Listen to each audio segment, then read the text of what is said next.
অনেকেই বলে তেলাপিয়া মাছ নাকি এত স্বাদ নাই, কিন্তু আমার কাছে অনেক স্বাদ লাগে। আসসালামু আলাইকুম গাইজ, আপনাদের সামনে একটি নতুন ভিডিও নিয়ে আসলাম। আজকে রান্না করব সরিষা বাটা দিয়ে তেলাপিয়া মাছ। বাজার থেকে তাজা একটা তেলাপিয়া মাছ নিয়ে এসেছি। আমি এবার সরিষাগুলো বেটে নিব।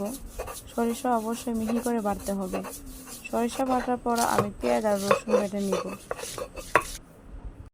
বাটাবাটির কাজ শেষ।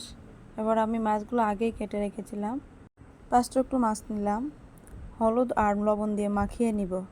দেন মাছগুলো ভাজি করে নিব। আপনাদেরকে একটা টিপস দেই, অবশ্যই মাছ ভাজি করার সময় কড়ার তেল গরম করে নেবেন।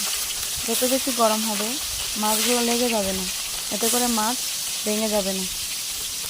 আমার মাছ ভাজা প্রায় শেষ, আমি উল্টিয়ে দেব। এরপর থেকে 2 পিঠেই ভেজে নিব। এবার মশলাগুলো রেডি করে নিব। পয়ের মতো সরষে বাটা দিলাম, 1 চামচ হলুদ, 1 চামচ বাহর, 1 চামচ মরিচ, 1/2 চামচ লবণ দিয়ে দিলাম।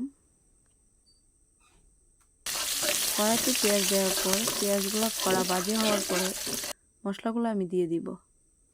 এখানে আপনাদের একটা টিপস দিয়ে দিই, অবশ্যই মশলাগুলো ভালোভাবে ভাজি করবেন। মশলা যত ভাজি হবে তরকারি তত স্বাদ হবে। এবার দিয়ে দিলাম পেঁয়াজ বাটা এবং রসুন বাটা দিয়ে মশলাগুলো আমি ভালোভাবে ভাজি করে নিব।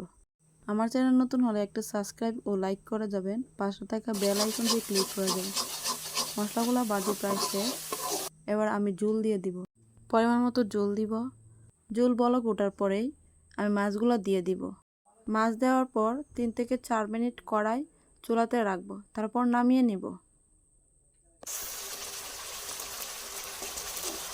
দেখতে পাচ্ছেন আমার প্রায় তরকারি রান্না শেষ। কি সুন্দর একটা কালার এসেছে। এরকম আসলে আপনারা নামিয়ে নেবেন।